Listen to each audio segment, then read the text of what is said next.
ബിന്ദു മാം നമസ്തേ. നമസ്തേ. മാം നമ്മൾ കേന്ദ്ര സർക്കാരിന്റെ പല പദ്ധതികളെ കുറിച്ചൊക്കെ പറയുകയുണ്ടായി. അതെ. അപ്പോൾ ഒരുപാട് പേർക്ക് അത് ഉപകാരപ്രദമായി എന്ന് പറയുന്നുണ്ട്. പക്ഷേ ചില ചോദ്യങ്ങൾ വരുന്നുണ്ട്. അതായത് ഞങ്ങൾ കർഷകർക്ക് വേണ്ടിയിട്ട് മോദി സർക്കാർ എന്ത് പദ്ധതിയാണ് ഇത്തരത്തിൽ ഉണ്ടാക്കിയിരിക്കുന്നത് എന്നുള്ളതാണ്. അങ്ങനെ ആണെങ്കിൽ കർഷകർക്ക് വേണ്ടി അല്ലെങ്കിൽ അതുമായി ബന്ധപ്പെട്ടിട്ട് ഉപജീവനം നടത്തുന്നവർക്ക് വേണ്ടിയിട്ട് എന്തെങ്കിലും ഒരു പ്രോജക്റ്റ് അവർക്കത് നടപ്പിലാക്കാൻ വേണ്ടിയുള്ള പ്രോജക്റ്റ് ഉണ്ടോ? ഉണ്ട്. അതെ. എന്താണത്?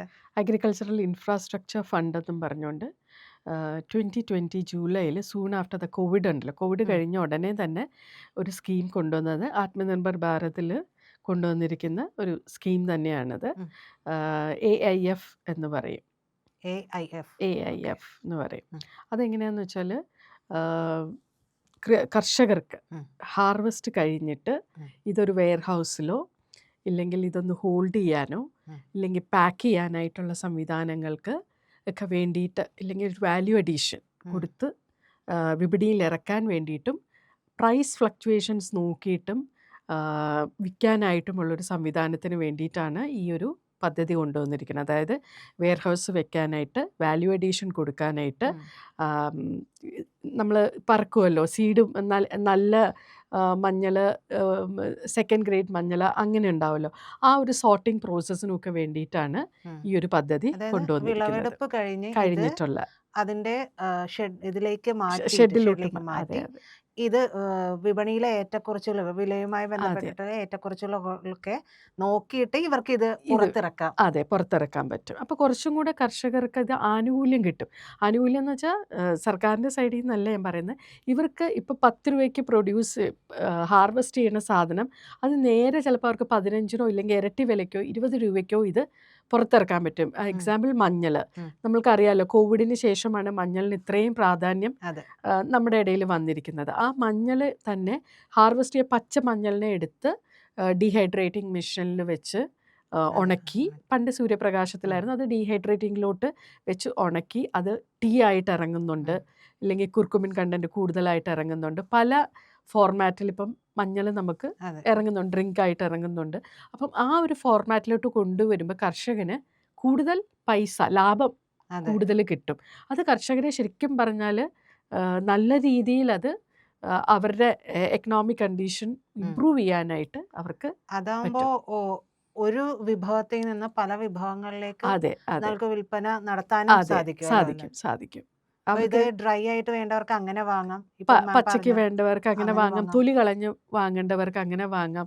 അപ്പോൾ ആ ഒരു ഈ രീതിയിലോട്ട് അതിനെ മാറ്റാനായിട്ട് അവർക്ക് പറ്റും. ചക്കയാണെങ്കിലും അതുപോലെ തന്നെ ചക്കയുടെ പൊടി ഉണ്ടാക്കാം, ചക്കയുടെ പുട്ടുപൊടി ഉണ്ടാക്കാം. പഴുത്ത ചക്കയാണെങ്കിൽ അതിനെ ഡീഹൈഡ്രേറ്റ് ചെയ്ത് ചിപ്സായിട്ട് ഇറക്കാം. അപ്പം അങ്ങനത്തെ ഒരു രീതിയിലോട്ട് മാറാൻ വേണ്ടിയിട്ടുള്ള ഫണ്ടിങ് ആണ് 2 കോടി വരെ ഇത് കൊടുക്കും. 2 കോടി. 2 കോടി. അപ്പോൾ ഇത് എങ്ങനെയെല്ലാം ഉള്ളവർക്കായിരിക്കും കിട്ടുക? ഏതെല്ലാം വിഭാഗം? അതായത് സ്റ്റാർട്ടപ്പുകൾക്ക് കിട്ടും, കോപ്പറേറ്റീവ് സൊസൈറ്റീസിന് കിട്ടും, ഫാമർ പ്രൊഡ്യൂസേഴ്സ് ഓർഗനൈസേഷൻ, അതായത് ഒരു 20 ഫാമേഴ്സ് ചേർന്ന് ഒരു ഓർഗനൈസേഷൻ ഉണ്ടാക്കണം. ആ പ്രോസസ്സ് ആ ഒരു FPO ഉണ്ടാക്കാനായിട്ടൊരു ഇത്തിരി ടൈം കൺസ്യൂമിങ് ആണെങ്കിലും ഒത്തിരി ആനുകൂല്യങ്ങൾ അതിൽ സബ്സിഡീസൊക്കെ ഒത്തിരി കൂടുതൽ കിട്ടുന്ന ഒരു സെക്ടറാണത്.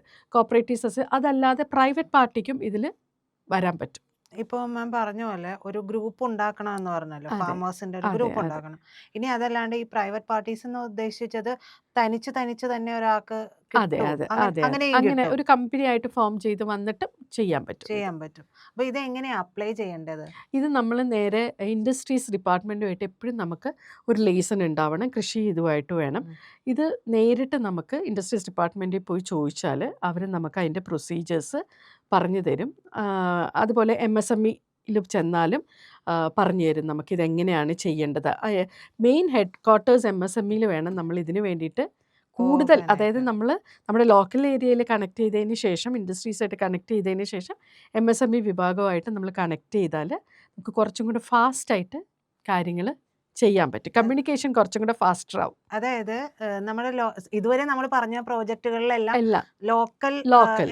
ഇതിന്റെ ഓഫീസുകളിലേക്ക് പോവുക അതെ അതെ എന്നുള്ളതാണ്. അതെ അതെ അപ്പോൾ ഇതിലേക്ക് വരുമ്പോൾ അതെ. ഇങ്ങനെ ഒരു ഗ്രൂപ്പോ അല്ലെങ്കിൽ സ്വന്തമായി തന്നെ ചെയ്യാനാണെങ്കിൽ നേരിട്ട് മെയിൻ ഓഫീസിലേക്ക് പോവുക. അല്ല, ഒന്ന് ഇന്റിമേറ്റ് ചെയ്തിട്ട് പിന്നെ നമുക്ക് കറസ്പോണ്ടൻസ് മെയിൻ ഓഫീസുമായിട്ട് ഞങ്ങൾ ഇന്ന പോലെ ഒരു ഇത് തുടങ്ങാൻ ഞങ്ങൾ പദ്ധതി ഇടുന്നുണ്ട്. അപ്പോൾ ആ പദ്ധതിക്ക് ഇൻഡസ്ട്രീസ് ഡിപ്പാർട്ട്മെൻറ്റിൻ്റെ അറിവോടുകൂടി നമുക്കിത് നേരെ MSMEയിൽ കൊണ്ടുപോയി തൃശ്ശൂരാണ്, നമ്മുടെ കേരളത്തിലാണെങ്കിൽ തൃശ്ശൂരാണ്. തൃശ്ശൂർ പോയി അതിനു വേണ്ടി തന്നെ നമ്മുടെ ഡയറക്ടർ നല്ല സപ്പോർട്ട് സിസ്റ്റമാണ് കൊടുക്കുന്നത്. അപ്പോൾ അവിടെ പോയി നമുക്ക് ആശയവിനിമയം നടത്തിയാൽ ഏത് രീതിയിൽ അത് അപ്ലൈ ചെയ്യണമെന്ന് നമുക്ക് പറഞ്ഞു തരും. അപ്പോൾ ഇതിന് എന്തെല്ലാം വേണ്ടി വരും? ഇപ്പോൾ 2 CR ആണല്ലോ, 2 കോടിയാണ്, അതെ 2 കോടി വരെയാണ്. 2 കോടി വരെയാണ്. അത് നമ്മുടെ പ്രോജക്റ്റ് അനുസരിച്ച്. ഇപ്പം ഡീഹൈഡ്രേറ്റിംഗ് മെഷീൻ വലിയ രീതിയിൽ വേണം, പാക്കിംഗ് മെഷീൻ വേണം. ചിലർക്ക് ഇത് എടുത്ത് പാക്ക് ചെയ്ത് കൊടുത്താൽ മതിയായിരിക്കും, ഹാർവെസ്റ്റ് കഴിഞ്ഞിട്ട് പാക്ക് ചെയ്യണതുണ്ടാവുമല്ലോ. അപ്പോൾ അത് നമ്മുടെ ആവശ്യം എന്താണോ, വാല്യൂ അഡീഷൻ ചെയ്യാനായിട്ടുള്ള ആവശ്യം എന്താണോ ആ രീതിയിലായിരിക്കും നമുക്ക് ലോൺ തരുന്നത്. ഇപ്പോൾ സാധാരണ നമ്മൾ പറഞ്ഞതിലെല്ലാം ഗഡുക്കളായിട്ട് തരുമല്ലോ, ഓരോ പാർട്ടായിട്ടാണ് തരിക. അതെ. ഇത് അങ്ങനെയാണോ അതോ ഡയറക്റ്റ് ഈ പറയുന്ന നമ്മൾ എത്ര എമൗണ്ടിന്റെ ആണ് ഇത് വെക്കുന്നത്, പ്രോജക്റ്റ് വെക്കുന്നത്, അത് നമ്മളിലേക്ക് കിട്ടുക? അല്ല, അതെല്ലാം ആ ഒരു പ്രോസസ്സ് തന്നെയാണ്. ഇതിലൊരു ഏറ്റവും കൂടുതൽ ക്യാച്ചിങ് പോയിന്റ് എന്താന്ന് വെച്ചാൽ 3% ഇൻട്രസ്റ്റ് റേറ്റ് നമുക്ക് കുറവാണ്. കുറവാണ്.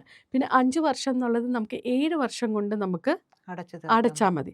പിന്നെ മൊറട്ടോറിയം ഒരു 2 ഇയേഴ്സ് വരെ നമുക്ക് മൊറട്ടോറിയം നമ്മൾ തിരിച്ചടയ്ക്കേണ്ടത് ഒരു 2 വർഷം വരെ നമുക്കത് പുഷ് ചെയ്ത് കിട്ടുകയും ചെയ്യും. സബ്സിഡി ഉണ്ടോ? സബ്സിഡി ഏത് രീതിയിലാണോ ഉള്ളത്, അതായത് നമ്മുടെ ഇപ്പോൾ സൊസൈറ്റി ആണെങ്കിൽ സൊസൈറ്റിക്ക് FPOയ്ക്കാണ് കൂടുതൽ സബ്സിഡി ഉള്ളത്. കാരണം അതൊരു 70% വരും.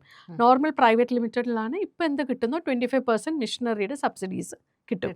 അപ്പോൾ ഗ്രൂപ്പായിട്ട് പോകുന്നതാണ് കുറച്ചുകൂടെ ഗുണകരമായിട്ടുള്ളത് എന്നുള്ളത്. അതെ, സെൽഫ് ഹെൽപ്പ് ഗ്രൂപ്പായിട്ടും നമുക്കിത് മൂവ് ചെയ്യാൻ പറ്റും.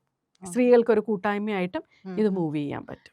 ഇപ്പോൾ സാധാരണ പറയുമ്പോൾ ഈ ഫാമേഴ്സ് എന്ന് പറയുമ്പോൾ നമുക്ക് തരംതിരിക്കാൻ കഴിയില്ല എന്നല്ലേ തോന്നുന്നത്? അതായത് പുരുഷന്മാർക്ക്, സ്ത്രീകൾക്ക് എന്ന് പറഞ്ഞിട്ടൊന്നുമില്ല. പൊതുവായിട്ട് ഒരു 20 പേരെ വേണം FPOയ്ക്കാണെങ്കിൽ.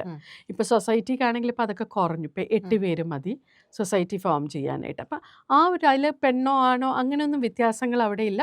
ഒരു ഗ്രൂപ്പായിട്ട് നമ്മൾ ചെന്നാൽ നമുക്ക് ഇത് അവൈൽ ചെയ്യാൻ പറ്റും. ഇപ്പോൾ നമ്മൾ സൊസൈറ്റിയും ഈ പറയുന്ന ഗ്രൂപ്പും ആണ് മാറ്റി നിർത്തി കഴിഞ്ഞാൽ പ്രൈവറ്റ് ആയിട്ട് ഓരോ വ്യക്തികൾ ചെല്ലുകയാണെങ്കിൽ ഈ നമ്മൾ പറയില്ലേ കാറ്റഗറൈസ് ചെയ്തിട്ടാണെങ്കിൽ ഓരോ ജനറൽ അങ്ങനെയുള്ള ഇതിലേക്ക് വന്നിട്ട് എന്തെങ്കിലും കിഴിവുകളോ എന്തെങ്കിലും വേറെ അത് നോർമൽ ഇപ്പം നമ്മൾ പറഞ്ഞല്ലോ SC ST ഇതാണെങ്കിൽ ആ ഒരു ബാക്കി നമ്മൾ പറഞ്ഞ പോലെ തന്നെ സ്റ്റാൻഡപ്പ് ഇന്ത്യ അതിലെ പോലെ തന്നെ ആ ഒരു നിരക്ക് എല്ലായിടത്തും നമുക്ക് അത് ജനറലായിട്ട് കിട്ടുന്ന ഒരു കാര്യമാണ്. ഈ സെൻട്രൽ ഗവൺമെൻറ് സ്കീമിൽ ഓൺടർപ്രണേഴ്സായിട്ട് ഡെവലപ്പ് ചെയ്യാൻ വരുന്ന ജനറൽ ആയിട്ടുള്ളൊരു സ്കീമാണത്. അപ്പോൾ ഇതിന് പ്രത്യേകിച്ച് എന്തെല്ലാം ഡാറ്റാസ് നമ്മളവിടെ കൊടുക്കേണ്ടി വരും? അല്ല, നമ്മൾ ആദ്യം പോയിട്ട് ഇതിനൊരു നേരെ റിവേഴ്സാണ് വർക്ക് ചെയ്യുന്നത്. നമ്മൾ അവിടെ പോയി നമ്മുടെ ആശയവിനിമയം അവരുമായിട്ട് ഒന്ന് കൺവേ ചെയ്യുക. അപ്പോൾ അവർ പറയും ഇന്ന ഡോക്യുമെൻറ്റ്സ് നമുക്ക് വേണമെന്ന് പറയും. അതനുസരിച്ച് നമ്മൾ സബ്മിറ്റ് ചെയ്താൽ ഓക്കെ ആയിരിക്കും ഇത്. അപ്പോൾ കർഷകർക്കും വിഷമിക്കേണ്ട ഇല്ല, കാര്യങ്ങളില്ല. ശരിക്കും പറഞ്ഞാൽ കർഷകർക്ക് വിഷമിക്കേണ്ട ആവശ്യമില്ല.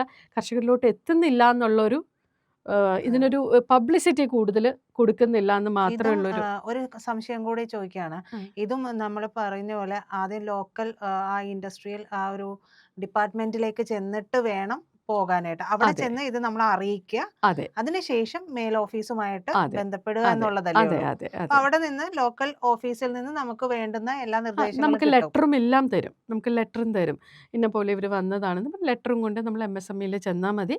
ചിലപ്പോൾ ഞാൻ ഇത് ഫാസ്റ്റ് ആക്കാൻ വേണ്ടിയിട്ടാണ് നമ്മൾ MSMEയിൽ ഡയറക്റ്റായിട്ട് ഇൻഡസ്ട്രിയിൽ അറിയിച്ചു പോകാൻ പറയുന്നത്, ഫാസ്റ്റർ ആക്കാൻ വേണ്ടിയിട്ട് പറഞ്ഞതാണ് ഞാൻ.